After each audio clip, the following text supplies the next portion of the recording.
উত্তর ফটিকছড়ির ভুজপুরে বাজেটের ভেতর উন্নতমানের খাবার পরিবেশনের লক্ষ্যে যাত্রা শুরু করল একটি আধুনিক রেস্টুরেন্ট ভোজনবাড়ি। মাত্র ৪ জন তরুণ উদ্যোক্তার উদ্যোগে মনোরম পরিবেশে গড়ে ওঠা এই রেস্টুরেন্টটি উত্তর ফটিকছড়ির মধ্যে প্রথম বলে জানান স্থানীয়রা। রেস্টুরেন্টটি অবস্থিত ভুজপুর কাজিরহাট বাজারের প্রবেশদ্বারে, ইসলামী ব্যাংক ভুজপুর শাখার উত্তর পূর্ব পাশে। আজ আনুষ্ঠানিকভাবে ফিতা কেটে রেস্টুরেন্টটি শুভ উদ্বোধন করা হয়।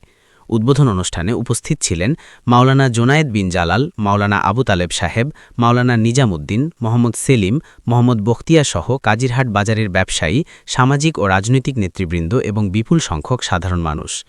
রেস্টুরেন্টটি পরিচালনার দায়িত্বে রয়েছেন মোহাম্মদ শাকিল, মোহাম্মদ জোবায়ের, মোহাম্মদ তালেব এবং মোহাম্মদ ফয়সাল।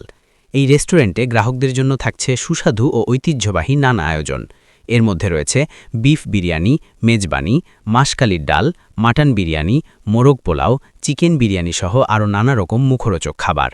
উদ্যোক্তারা জানান, স্বল্প মূল্যে মানসম্মত খাবার ও পরিচ্ছন্ন পরিবেশ নিশ্চিত করাই তাদের মূল লক্ষ্য।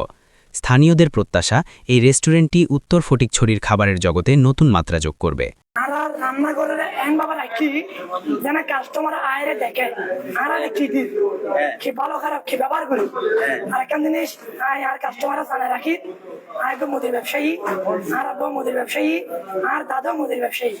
তো মুদির সামান যে হিসাবে বিক্রি করি সেই সুবাদে ওনারা একটা নাই আশা দিতে পারি খন খাবার মধ্যে খন মশলা ব্যবহার করলে কাস্টমার ভালো হবে। মোটামুটি একটা আল্লাহ তালা অভিজ্ঞতা দিই, সেই অভিজ্ঞতা তো ওনারা জানার। এখন কোনো জিনিস আরো ব্যাপার নয় যে কাস্টমারের ক্ষতি হয়। অতিথিবিন্দুর লয়েন আরা ফিতে হারিয়ে আর বুসপুর ভোজন বাড়ির শুভ উদ্বোধন করে গিয়ে আর সম্মানিত মেহমান বিন্দু বিয়াগুন আইবেন আইরে আর খানা ট্রাই করিবেন এবং আরাতে দৈনন্দিন খাবার আপডেট থাকিব।